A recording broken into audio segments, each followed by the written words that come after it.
রাতের বেলা মাধুরী সবাইকে খাইয়ে দাইয়ে নিজের অনলাইনে বসে বসে কাজ করছিল। কাজ করতে করতে তার রাত 1টা বেজে যায়। ঘুমাতে যাওয়ার আগে সে দেখে স্বামী বাদল শুয়ে শুয়ে ফোন ঘাঁটছে। তখন সে বাদলকে বলে, বাদল, তুমি এখনো ফোন ঘাঁটছো? সকালে তারপর উঠতে দেরি হয়ে যাবে আর অফিস যেতে তোমার লেট হয়ে যাবে। কাজ না থাকলে কেন শুধু শুধু এভাবে ফোন ঘেঁটে সময় নষ্ট করো বলো তো? তোমার মতো সুযোগ আমার থাকলে তো আমি ঘুমিয়ে পুষিয়ে নিতাম। সারা রাত আর কতটুকু সময় ঘুমাতে পাই আমি?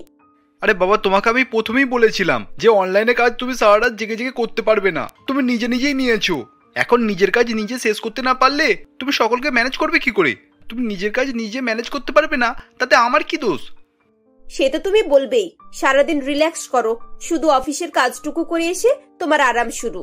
আর আমার কথা ভাবো তো, সেই 6:30 থেকে রাত 2টো অবধি আমাকে চোরকির মতো কাজ করতে হয়। কেউ যে আমাকে একটু হাতাহাতি করে সাহায্য করবে তা না, সবাই শুধু সময় মতো হাতে হাতে সবকিছু ধরিয়ে দিতে হবে।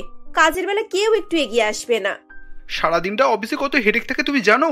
এত ক্লান্তর পর তোমার এই প্রত্যেক দিনের রামায়ণ মহাভারত আমার শুনতে ভালো লাগে না। তোমার যদি এতই সমস্যা হয়ে থাকে তাহলে তুমি কাজ ছেড়ে দাও, কিন্তু আমায় রোজ রোজ এভাবে গল্প শুনিও না। এই বলে বাদল ফোন রেখে দেয় এবং ঘুমিয়ে পড়ে। মাধুরীও বিরক্ত হয়ে শুতে চলে যায়। পরের দিন সকালবেলা ঘড়িতে অ্যালার্ম বাজে এবং মাধুরী মনে মনে ভাবে যে সে 5 মিনিট পর উঠে পড়বে, কিন্তু ঘুম ছাড়তে তার আধ ঘন্টা দেরি হয়ে যায়। এ বাবা, এ তো 7টা বেজে গেল। এবার আমি কি করে করব? রান্না বান্না, চুমকিকে রেডি করা, ওর অফিসের টিফিন, যা সব গন্ডগোল হয়ে গেল। এরপর মাধুরী ছুটে ছুটে সমস্ত কাজকর্ম শুরু করে এবং মেয়ের কাছে গিয়ে বলে, চুমকি, মা আজকে তাড়াতাড়ি স্কুল ড্রেসটা পরে নে। তুই স্কুল থেকে এলে আমি ভালো করে তোর গা হাত পা মুছিয়ে দেব। মা, তুমি আমাকে কালকেও স্নান করাওনি। কালকে বলেছিলে খুব ঠান্ডা। এভাবে রোজ রোজ বিনা স্নান করে স্কুল যেতে আমার ভালো লাগে না। আজকে দিনটা কোন রকম ম্যানেজ করে নে মা, আমার অনেকটা দেরি হয়ে গেছে। এখন তোকে স্নান করাতে গেলে বাবা টিফিন তৈরি করতে পারবো না। মাধুরী তার মেয়েকে কোনো রকম রেডি করে বাস স্টপে নিয়ে যায় এবং বাসে তুলে ফিরে আসে। তারপর রান্নাবান্না শুরু করে। এর মাঝেই শাশুড়ি মা এসে তাকে বলেন, বৌমা, বাজার থেকে টাটকা শাকসবজি এনেছি। আজ একটু ভালো করে শাক আর মোচার তরকারি রান্না করো তো, অনেকদিন খাওয়া হয়নি। মা, দুপুরের রান্না তো হয়ে গেছে। আমি মাছের ঝোল আর সোয়াবিনের তরকারি করে ফেলেছি। শাক আজকে থাক, আজকে এমনিতেই অনেক দেরি হয়ে গেছে। আহা, থাক বললেই হয় নাকি? টাটকা শাক, এগুলো কি বাসি করে খাবার জিনিস? তাছাড়া তোমার শ্বশুর মশাই বলে গেছেন আজকে উনি দোকান থেকে ফিরে এসে শাক দিয়ে ভাত খাবেন। তরকারি না হলে উনি আবার আগের দিনের মতো রেগে যাবেন। আচ্ছা ঠিক আছে, এত কিছু যখন রান্না করতে হবে তাহলে আপনি আমাকে একটু সাহায্য করুন। এখন আমি মোচা আর শাক বাছতে বসলে ঘন্টা 2 সময় লেগে যাবে। তুমি তো জানো বৌমা, আমার চোখের সমস্যা। শাক বাছতে গিয়ে কোথায় পোকা টোকা সব নিয়ে নেব, তখন আবার এক কেলেঙ্কারি হয়ে যাবে। আমি বরং একবার গিয়ে দেখি ছাদের গাছগুলোতে ফুল এলো কিনা। এই বলে শীতলা দেবী সেখান থেকে চলে যান এবং মাধুরীকে একা হাতে সমস্ত কিছু করতে হয়। দুপুরবেলা তার কাজের মেয়ে থালা বাসন ধুতে আসে। তখন মাধুরী বলে, কি ব্যাপার রে মালা, আজ এত দেরি করে এলি? আমি কখন থেকে তোর জন্য অপেক্ষা করছি জানিস। তাড়াতাড়ি থালা বাসনগুলো ধুয়ে রাখ, এক্ষুনি আবার সবাই খেতে আসবে। দিদি, আমি 15 দিনের জন্য ছুটি চাই। আসলে উইন্টার ভ্যাকেশন শুরু হবে তো, সেজন্য আমিও ভাবছি একটু ভ্যাকেশন নেব। তোর আবার কিসের উইন্টার ভ্যাকেশন রে? এই ঠান্ডাতে এমনিতেই কাজ করে আমার হাড় হিম হয়ে যাচ্ছে, আর এখন তুই ঠান্ডায় ছুটি নিবি বলছিস? বাবা, তোমার হাড় হিম হয়ে যাচ্ছে আর আমার বুঝি কিছু হচ্ছে না কো? তোমরা বড় লোক বলে মানুষ, আর আমরা গরিব বলে কি মানুষ নয় কো? আমার মেয়ের উইন্টার ভ্যাকেশনে ছুটি পড়েছে আর আমার মা অনেক করে আমাকে যেতে বলেছে, তাই এবছর আমি 1 মাস মায়ের বাড়িতেই থাকবো। এরকম বলিস না মালা, 1 মাস আমি একা সমস্ত কিছু কি করে সামলাবো বলতো? আর দেখ, বেশি ছুটি করলে কিন্তু আমি তোকে একেবারে ছুটি দিয়ে দেব। দিদি, তুমি কাকে ছুটির ভয় দেখাচ্ছ গো? এমনি তো আমার অনেক ডিমান্ড। তুমি যদি আমাকে কাজে না রাখো না, আরো 4টে ঘর থেকে আমি কাজ পেয়ে যাবো কো। কাজের সমস্যা আমার হবে না, তাই ভালোই ভালোই বলছি এই মাসটা আমাকে ছুটি দিয়ে দাও, পরের মাসে আমি কাজে যোগ করব। মালার এই ধরনের কথার পর মাধুরী একটু ভয় পেয়ে যায়। তারপর সে আর কিছুই বলতে পারে না, কারণ সত্যি সত্যি আজকালকার যুগে কাজের মেয়ে পাওয়া অনেক কষ্টকর ব্যাপার। তাই সে চুপ করে মালার ছুটি মঞ্জুর করে নেয়। তবে তার মনে একটা শান্তি ছিল। সে জানতে পারে যে তার মেয়ে চুমকির উইন্টার ভ্যাকেশন শুরু হয়েছে এবং এই খুশিতে মালার 1 মাস ছুটি, এটা খুব একটা চিন্তিত করছিল না তাকে। যাক, চুমকি স্কুলে পুরো 1 মাস ছুটি পড়েছে, এবার আমি একটু আরাম করে 1 মাস শীতটা কাটাবো। কোনো তাড়া নেই, কোনো দৌড়ঝাঁপ নেই। আরাম করে ঘুম থেকে উঠবো আর সারাদিন নিজের মতো করে কাজকর্মগুলো করে আরামে ঘুম দেব। কতদিন হয়ে গেল রাতে 8 ঘন্টা ঘুমাইনি। এই 1 মাস তো অন্তত আমি ঘুমিয়ে কাটাবো, কোথাও বেরোবো না। সেদিন সারাদিন মাধুরীর মন খুব ভালো ছিল এবং সে খুব ভালো মনে বাড়ির সমস্ত কাজকর্ম করতে থাকে। রাতে সবার জন্য ভালো ভালো খাবার রান্না করে এবং খাওয়া দাওয়া করে সবাই মিলে ঘুমাতে যায়। রাতে শোয়ার সময় মাধুরী তার অ্যালার্ম বন্ধ করে। যাও বাবাজি অ্যালার্ম, তোমাকে 1 মাসের আরাম দিলাম আমি। এই 1 মাস তোমাকে আর বাঁচতে হবে না। যখন আমার ঘুম পূর্ণ হবে আমি তখনই উঠবো। এই বলে সে ফোনে সুইচ অফ করে ঘুমিয়ে পড়ে। সকালবেলা হঠাৎ তার দরজায় প্রচন্ড জোরে জোরে ধাক্কার শব্দ হয় এবং সে ঘুম চোখে উঠে বলে, বাপরে বাপ, এখন কি ভূমিকম্প শুরু হলো নাকি? এত জোরে জোরে দরজায় ধাক্কা কে করছে শুনি। এরপর সে দরজা খুলে দেখে তার শাশুড়ি সামনে দাঁড়িয়ে আছে। মা, আপনার কি হলো বলুন তো? আমি তো রাতে আপনাকে বলেই ঘুমিয়েছি যে চুমকি স্কুল বন্ধ এখন। এত সকাল সকাল আপনি আমাকে তুলতে এসেছেন কেন? আরে বাবা, আপনার যদি চা খাবার এত ইচ্ছে ছিল তাহলে 1 কাপ চা করে খেয়ে নিতেই পারতেন। আমি তো সে একটু পর উঠেই সবার জন্য রান্না বান্না বাকি কাজকর্ম করবো নাকি? তোমার দেখছি ঘুমের ঘোর একটুও কাটেনি, তাই এত ভুলভাল বকে যাচ্ছ। চোখটা ভালো করে খোলো আর সামনের দিকে তাকিয়ে দেখো আমি একা দাঁড়িয়ে নেই। মাধুরী ভালো করে চোখ ঘষে সামনের দিকে তাকিয়ে দেখে তার মাসি শাশুড়ি অমৃতা দেবী সেখানে দাঁড়িয়ে আছেন। তাকে দেখে মাধুরী অবাক হয়ে বলেন, আরে মাসি, আপনি কখন এলেন? কখন এলাম কি বৌমা, তুমি তো এত বেলা অবধি ঘুমিয়ে পড়ে আছো। বাড়িতে লোকজন যে আসে যাওয়া করছে তার কোনো খোঁজ খবর রেখেছো? বলি বাড়ির বইয়ের একই দশা। আমাদের গ্রামে সকালে সূর্য ওঠার সঙ্গে সঙ্গে ঘরের বইয়েরা বিছানা ছেড়ে দেয়, তারপর তুলসী তলায় গিয়ে প্রদীপ জ্বালিয়ে ঘরে লাতা দেয়, আবার ঘরের কাজকর্ম শুরু করে। 6টা বাজার আগে তাদের রান্না বান্না সব হয়ে যায়। এখন তা 8টা বাজতে যায় আর তুমি এখনো বিছানা ছাড়োনি? না মানে মাসিমা, আজকে না আমার মেয়ের স্কুলটা ছুটি, তাই একটু দেরি করে ঘুম থেকে উঠবো ভাবছিলাম। তাছাড়া রাতে অনেক কাজ থাকে আমার। আপনি তো জানেন আমি বাড়ির কাজের সাথে সাথে অফিসেরও কাজ করি। বাবা, মেয়ে ছুটি বলে কি তুমিও ছুটি নিয়েছো নাকি? আর ওইসব অফিসের কাজ আমাকে শোনাতো বাপু। তোমরা শহরের মেয়েরা না ফোন নিয়ে আর কি ওইসব ল্যাপটপ নিয়ে যে কি যে করো তা আমার জানা আছে। বসে বসে খালি বোতাম টেপা, ও আবার কি খাটুনি শুনি? অমৃতা দেবীর কথা শুনে মাধুরী মনে মনে খুব বিরক্ত হয়, কিন্তু সে কিছুই বলতে পারে না। অমৃতা দেবী এরকমই ছিলেন। তিনি বছরে একবার তার ছোট বোনের বাড়িতে আসতেন এবং 1 মাস করে এখানে থেকে তারপরে যেতেন। ওই 1 মাসে মাধুরী সুখ, শান্তি এবং রাতের ঘুম উড়ে যেত। উফ, কি সমস্যায় পড়লাম রে বাবা। কোথায় আশা করেছিলাম 1 মাস আরাম করে ঘুমিয়ে কাটাবো, এ তো দেখছি 1 মুহূর্ত আরামের ছিটে ফোটাও পাবো না। এসব কি আমার কপালেই লেখা আছে নাকি? আমার কাজের মেয়েটাকে আমার থেকে বেশি সুখী বলে মনে হচ্ছে। সে 1 মাস আরাম করে কাটাচ্ছে আর আমার অবস্থা কাজের লোকের থেকেও খারাপ হয়ে গেছে। অমৃতা দেবী সারাক্ষণ মাধুরীকে কাজে ব্যস্ত রাখতেন। কখনো তার মাথায় তেল মালিশ করে দেওয়া, কখনো কোমর মালিশ করা, এছাড়াও রান্নার বিভিন্ন রকমের ফরমাইশ ছিল তার। কাজ করতে করতে মাধুরী ক্লান্ত হয়ে পড়ে এবং একদিন প্রচন্ড পরিমাণে রেগে তার শাশুড়ির কাছে গিয়ে বলে, আচ্ছা মা, এসব কি শুরু হয়েছে বলুন তো? কবে থেকে আমি ভাবছি এই 1 মাস আরাম করে আমি কাটাবো, আর মাসিমা এসে আমার সব আরামে জল ঢেলে দিয়েছে। তো সারাক্ষণ আমাকে দিয়ে কাজ করাচ্ছে। আমি কিন্তু এসব কিছু করতে পারবো না, বলে দিচ্ছি। আর বলছো কেন বৌমা? দিদি তো আমাকেও অস্থির করে রেখেছে। রাত 2টো অবধি বক বক করে ঘুমাতেই দেয় না, তারপর 4টে হলেই ঘুম থেকে তুলে দেয়। সকালে চা খাবে তার ব্যবস্থা আমাকেই করতে হয়, আবার রাতে পান খাবে সেটাও আমাকে করে দিতে হয়।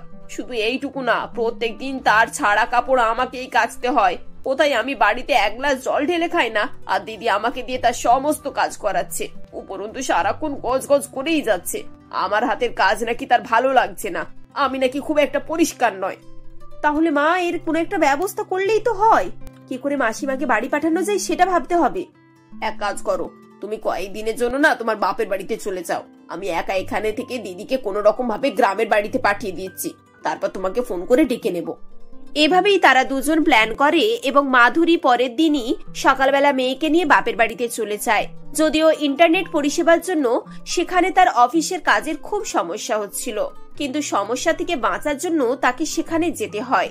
এদিকে শীতলা দেবী প্রত্যেক দিন আলু সেদ্ধ ভাত রান্না করত। কি ব্যাপার শীতলা, 2 বেলা আলু সেদ্ধ ভাত রান্না করছিস? ওই ভালো মন্দ কিছু খাওয়াবি না নাকি? কি করে খাওয়াবো বলো তো দিদি? বাজারে যাওয়ার কেউ নেই, বৌমা বাপের বাড়িতে গিয়ে বসে আছে, ছেলে অফিসের কাজে শহরে, বাড়িতে আলু আছে আর চাল আছে, 1 মাস এই খেয়েই কাটাতে হবে গো। বাপরে বাপ, 2 দিন আলু সেদ্ধ ভাত খেয়ে আমার অবস্থা ঢিলে হয়ে যাচ্ছে।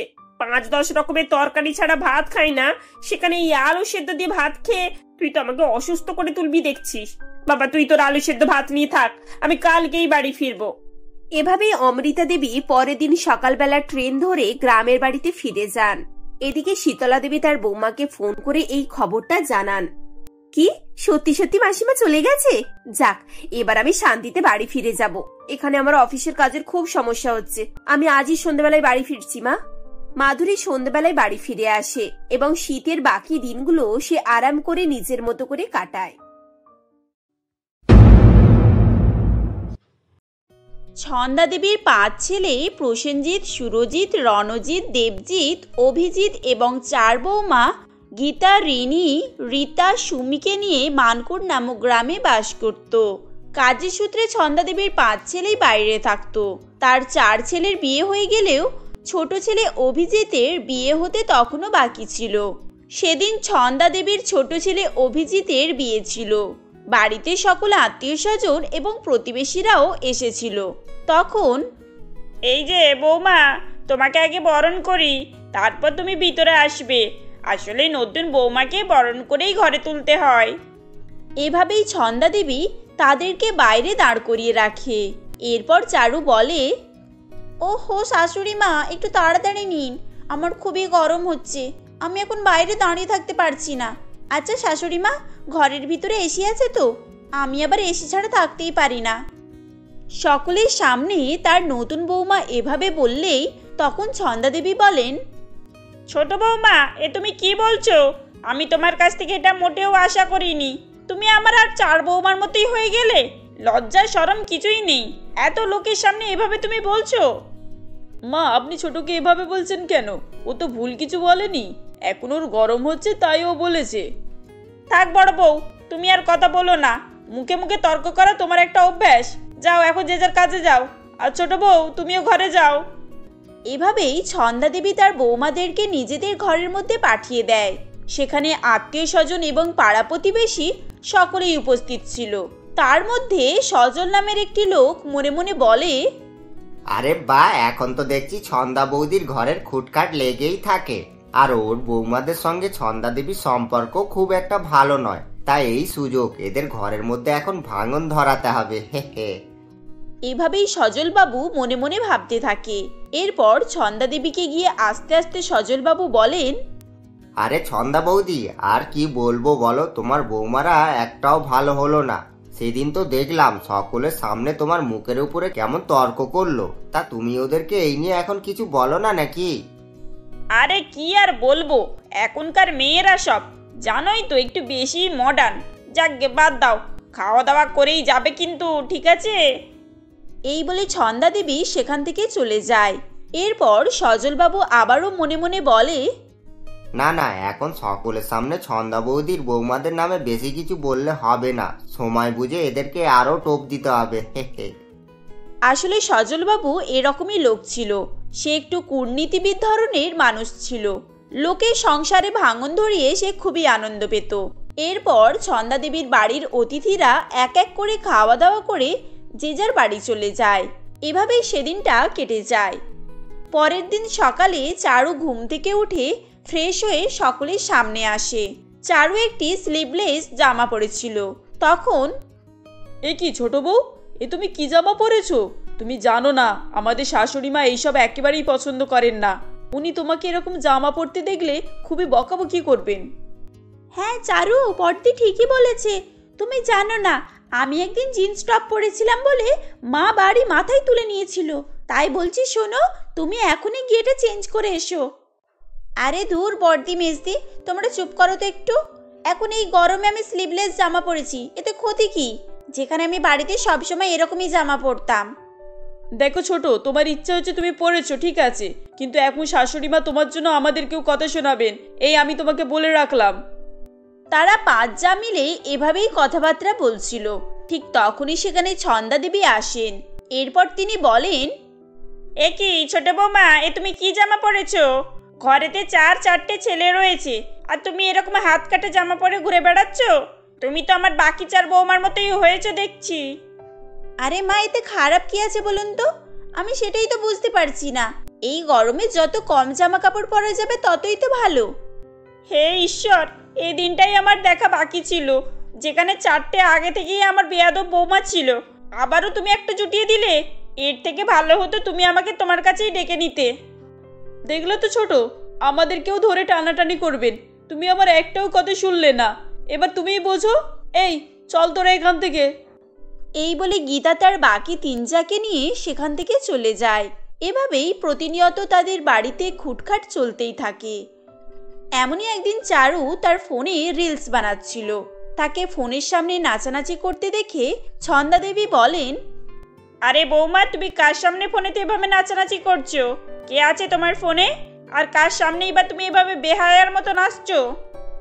ওহো মা, আমি কারুর সামনেই নাচছি না, আমি রিলস বানাচ্ছি। এতে করে অনেক লাইক, অনেক ভিউজ হয়, আর তাতে করে আমি ভাইরাল হয়ে যাব। হে ঈশ্বর, এই মেয়ে কি বলে? তার মানে তুমি একজনের সামনে নয়, অনেকজনের সামনেই নাচছো, তাই তো? ওহ মা, আপনি সেই ওল্ড মডেলের মতোই কথাবার্তা বলছেন। এখন সকলেই অ্যাডভান্স, এটা মডার্ন যুগ। এখন এইসব রিলস ভিডিও কমন ব্যাপার হয়ে গেছে, সকলেই করে। মা, আপনিও আসেন না, আপনাকে নিয়ে একটা রিলস বানাই। না, আমার অত মডার্ন হয়ে দরকার নেই। যেখানে তোমরা মডার্ন হয়ে আমার মান সম্মান একেবারে ধূলিসাৎ করে দিচ্ছ। যাও এখন গিয়ে ঘরের কাজ কাম করো। সব কটা বৌমা আমার সমান হলো, আমার ভাগ্যটাই খারাপ। ছন্দা দেবী এভাবেই বলতে বলতে সেখান থেকে চলে যান। এরপর চারুও মনমরা করে রান্নাঘরেই চলে যায়। এভাবেই সেদিনটা কেটে যায়। এমনই একদিন চারু তার জায়েদের সঙ্গে শপিং করতে যাচ্ছিল। তখন গীতা বলে, এই জানিস তো, আমার না এখানে আর থাকতে একদম ভালো লাগে না। শাশুড়ি মা যেন সবসময় কেমন একটা করেন। না তো জামা কাপড় পরার কোনো স্বাধীনতা আছে, না তো কথা বলার, না তো একটু ঘোরার। আমার তো এখানে একেবারে দম বন্ধ হয়ে আসছে। আর জানো না বর্দি, এই তো সেদিন আমি একটা রিলস বানাচ্ছিলাম জানো, আর মা আমার রিলসের সামনে ঢুকে পড়লেন, আর আমার রিলসটাই পুরো নষ্ট হয়ে গেল। হ্যাঁ, তোমরা ঠিকই বলেছো। দেখো না, আমি মোটেও শাড়ি পরতে পারি না, আর মা আমাকে শাড়ি ছাড়া অন্য কিছু পরতেও দেয় না।